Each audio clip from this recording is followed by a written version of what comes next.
Hello, everybody, and welcome back to the Charity Charge Show. This is Grayson Harris, and today we are pleased to be joined by Karl Thompson. He is the executive director of Hope Ignites Cincinnati, and they are doing incredible work for the youth of their city. Karl, thank you so much for coming on the show. I'm pretty stoked to be here, Grayson.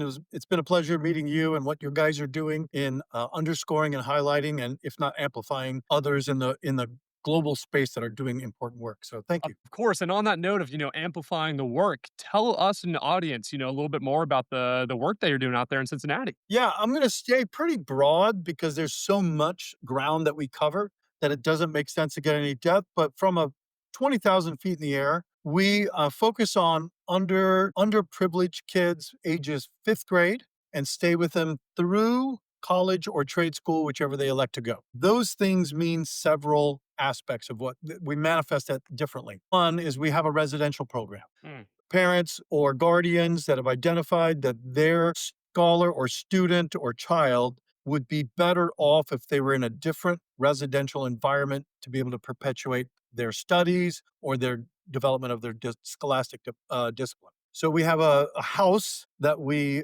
foster that environment. They spend the night, they live there. We work with partnerships with schools to support them financially, support them food wise. We provide therapy, financial literacy, making sure they do their homework, and also kind of world holistic and ACT, SAT prep, and all that kind of stuff. We also have an academy for those scholars that don't need a residential place, but need the scaffolding and assistance in the same regards, but they go home every night, right? So they come, we go pick them up from their schools, bring them here, and we have lots of program initiatives to help that. We have an outreach program where we do a STEM collaborative in elementary underserved community, mm, where we'll introduce hands on AI, robotics, CAD, coding, the parts of technology that schools really haven't yet fully embraced, with the ideology that if our underprivileged kids can grab a hold of that, there's a portion of their contribution that they own that is unique to them. mm. And it kind of starts to eliminate imposter syndrome while building confidence that they belong in this world of scholastic endeavors. And then our last thing is our college program, where we stay with them. We fill the gap on what government or FAFSA does not provide financially, but we have weekly check-ins with them to make sure they're constantly have a resource for us through us in being successful. Thank you for that context. And what was so fascinating to me about our prior conversations and the research that I did is this idea of sticking with the student a lot longer through this process than traditionally is done through Yes. support services. Can you tell me a Yes. little bit more about this philosophy of Yeah. building success within the youth on a lot longer of a time horizon? Yeah. So if we think about this comparison or simile, if a kid now enters high school and they say, you know what, I think I want to try swimming, it's absolutely too late these days. These kids that are in swimming in high schools and are competitive, or lacrosse or anything else, they're starting in second and third grade. We don't really triage the same way for academics. Hmm. And so sometimes we wait till their ninth grade year to say, hey, we got some remediation to offer. So we want to start earlier. And our number that we shoot for is the number 27. That's the age at which, on the average, people develop fully cognitively. And so we want to stay with them as long as possible. So we stay 6 years post secondary. It gets us to 24, so just shy of 27. But we haven't thought of creative solutions to stay with them as adults. Since they're out in the world, then that's a kind of a different thing. Amazing. And what is the benefit that you see from that kind of methodology? Yeah, I think the benefits are numerous, and anecdotally, we could probably go down the rabbit hole of talking about those things. But fundamentally, we are trying to develop the mitigation of imposter syndrome. So, look, every human goes through this. Every human at some point deals with the fear of I will be discovered and I'm not as good as I say, that kind of thing. With kids that come from under resourced communities, that's exacerbated. And what we've inadvertently taught them is that there's an assimilation presentation that they need to adopt to so that they look like they're successful. I think this has been our probably largest travesty in our efforts, well-meaning efforts, well-meaning initiatives. But if we're not fundamentally shifting that in their youth, they own what they're learning and they have the potential, what inevitably happens is they get to a college where they're more isolated and they look around and they know fully well I didn't earn this and I don't belong here. And that has led to a lack of success in furthering post secondary what success is defined as. That's why we stay with them 6 years. I think the national stat on kids that come from this demographic is that within 6 years of post secondary, about 17 or 18% are successful in graduation or matriculation of some kind. In our program, we've been able to raise that to a 68, 69% efficacy. So Wow. it's a it's a pretty significant thing, but along the way, it's really about how do I know I belong? And we do that by teaching that donorship mindset has to displace the necessity of recipient mindset, and that's maturation, that's ownership. I absolutely love that. And, you stepped into this role. I'd love for some context as well, beginning of this year.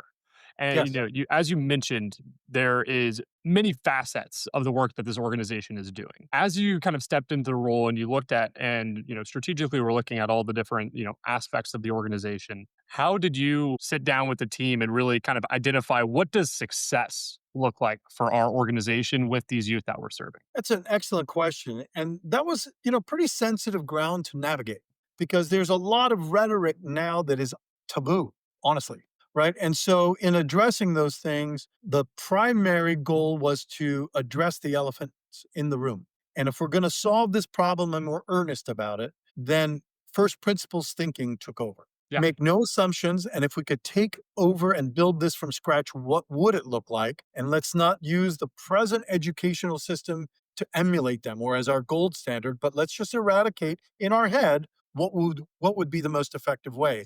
And that's a pretty strong contagion. People love that idea, right? And disrupting anything, first of all, is alluring, but more importantly, it feels authentic and real, and perhaps we can make real headway on some of the things that we've inadvertently created Mm. that are not as successful. I really appreciate that. And as y'all had those conversations, what was that outcome? How did y'all identify success for the organization? The outcome was simply scaling was a part of our success metric. We unless we want to assume that the demand is really low and there aren't very many people that need this, right? So affecting and making a larger footprint Mm, so that the community as a whole understands that this is a resource. One, that's a success metric.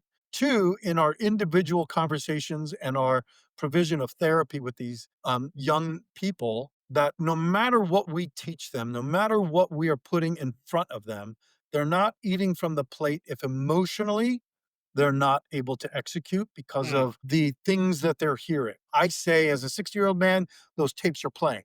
That's an old concept. I'm still analog, right? But it's really what are the voices that we're listening to that prevent us from succeeding? And understanding that success doesn't look like a holistic package, Mm. it's little bites along the way, that we're in a long term game.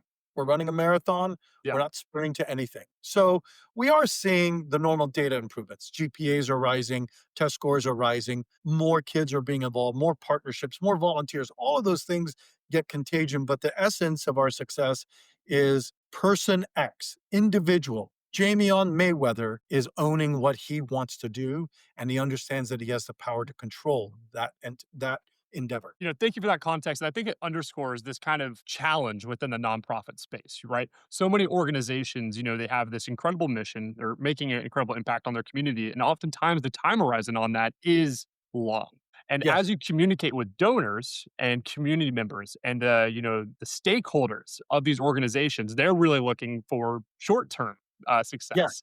It's just the way that sometimes, we're wired to think. How, in terms of communication with the stakeholders in the community and your donors, are you managing this long horizon in terms of, getting that buy-in, but then yeah. also, communicating these short-term wins that are happening? Yeah, it's an excellent question. Thank you for that. And honestly, there are two very simplistic approaches, although execution of these aren't as simple, right? They're complex. But one is in the same as talent acquisition, stakeholder acquisition has to be concentrated on not in a scarcity mindset, but an Mm, abundance. There are stakeholders out there who understand long term, who want to see that the long term is what our goals are. And when you start to attract those people, that mission is easily aligned or mm, easier to align. So I think in some simple terms, if you want people to support you from a donor standpoint, find the donors that believe in the mission long term. That's simple, right?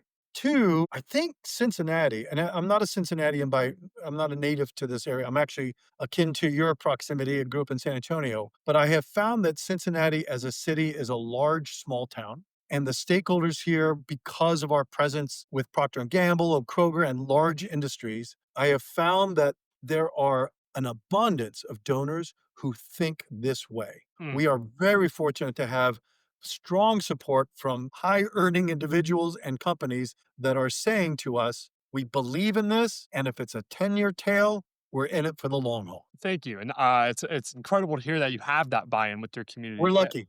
Yeah, Mhm. 100%. And, for a nonprofit audience that's, maybe tuning in that are looking to build that culture and build that within their community, what would be, Right. a piece of advice or a lesson that you would want to, share in terms of fostering that? Yeah, I think I always think in this terms, and I'm sorry, I'm a little bit of an astronomy hobbyist. So I always think of it this way: there's a planet on which we want to be like. We want to be on this planet, and there's a planet that exists that where is the reality of who we are. The polarity of thinking in only extreme terms does not help us build the bridge in between to get from one planet to the other. The most important thing that we can convey to donors, community, schools, partners, volunteers is the authenticity of our mission. If the leadership within the mechanism is our believers of the mission, then we have mitigated many of the problems in who we draw, how we communicate, and regardless of the syntax we use, right, whether it's me or somebody else that's representing us, it doesn't matter because it all points to this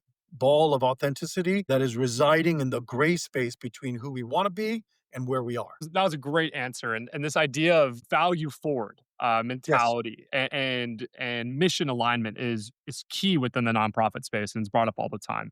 A follow up point to that, as you look to this internal team that's leading the way and is being this this guide for the organization and the donors and community to follow. How are you fostering that within the leadership team, and then also how does that reach all aspects of the organization? Because I know that y'all are a complex team We and are. a diverse amount of people and large staff. So what does that look like? I love that. And I'm going to touch a little bit on something we did prior to going live. My background and my love is as a conductor. There's nothing more complex than conducting an opera, right? You have singers, you have chorus, you have orchestra, you have a lot of factors. And understanding that my role is that I'm not singing and I'm not playing an instrument. I've got a little stick I'm holding, and my job is to the cohesion of bringing talent together and allowing them the autonomy to believe our mission in their manifestation, in their voices. I'm very fortunate to be surrounded by some pretty incredible people. I would be remiss not to say that even though I'm kind of a figurehead, that it's probably more accurate to think of me as a hood ornament on a car that's pretty elegant in the way it operates. And so I think that's the fundamental thing. And I know that's a little cliche. It's almost like NFL speak where the quarterbacks come up and everybody gets credit and the quarterback takes the blame. I understand that cliche. And I'm not disparaging it, but I don't mean it as a cliche. I mean, honestly, without supporting cast that does their work and believes in it, the aggregate, it falls flat. I can't be single led. It's communal. How do you build that mentality and that philosophy? Because I think it's something that leaders and I find myself struggling with as well. So Yes. how can you foster that in terms of Yeah. leading a team? I love that. I think of that in terms of sphere of influences. And if I personally, from my inside to out, and I'm authentic, I'm vulnerable, I'm trying to speak my truth, flaws and all, then it also draws my sphere influence to influence others of like ilk to come along. That building, I wish I could bottle and say this is the formula to build those teams, but there is not one. Otherwise, I would be probably on my way to space myself because I'd be making so much money from bottling, being able to bottle that, right? But I really think the inside out model, that the most internal source, and if it's mine as the leader, that I'm able to do that authenticity and build that, flaws and all. I have many, many. But if I can handle that and open that vulnerability to draw other people like it, before you know it, we've got a team of a dozen or a team of 25 or a team of 50. And the dilution of that mission does not happen at the same declination if the mission and the authenticity is validated by this inside out. I think that makes a lot of sense, right? And if we look back to kind of how we got to this point, it's like, well, how do you have a organization that is, successful? Well, you have an organization that's leading with their values. Well, how do you do that? Well, you have a leadership team that's leading with their values. Well, how do you Yes. do that? You have, you are, Yes. wanting to lead with your values and share that and kind of lead by example in that way. So I think No, it makes that's total right. sense. Yeah. And it's not a narcissistic, I'm the center of the stage, but if I dismiss that it's got to start with me, I've lost everything. The dilution is exponential by the time you get to the third rung of execution, right? Well, as we look to thank you again for sharing all this, and as we look towards the end of the year, what does the future look like for the organization as we come on your 1 year anniversary there, and yeah, what does the future look like? Well, I will tell you that I'm pretty idealistic, optimistic, and I'm somewhat of a dreamer. Okay. So if I would not be surprised if the 10-year scope is that we fundamentally build an educational institute that looks and feels very differently than what we've done historically. Right. I don't want to use the words disruption, but it means kind of that. Fair. And so I think in our small term success after a year anniversary, we've gone from approximately 19 to 25 scholars impacted to starting in January at 180 plus. So it's not about going and acquiring kids to come. It's the contagion that inspires people to be a part of what we do. So that sounds a little Pied Piper esque and maybe a little dreamy, but in essence, that's what's actually happening. And how should our audience get involved with that and help that dream, become a reality? Oh man. I mean, you can be involved if you're local, you can be involved with your hands and feet. Have a hands in the dirt program where we're actually manifesting planting gardens, indigenous plants, talking about ecology, photosynthesis, nutrition, farm to table kinds of ideology. We've got 28 lessons that we've parsed out to be applicable mathematical principles found in the game of basketball, right? Those kind of principles to put your feet in or hands in the dirt, so to speak.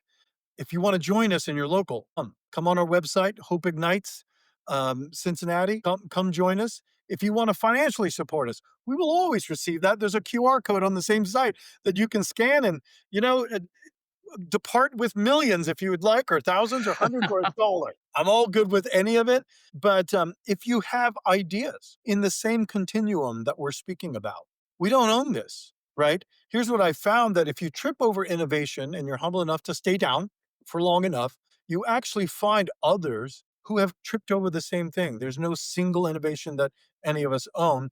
There's a human movement out of necessity that starts to react to pendulums, right? Well, Carl, thank you for coming on and sharing more about, your philosophy of You're on welcome. leadership and conducting the organization as your background puts it.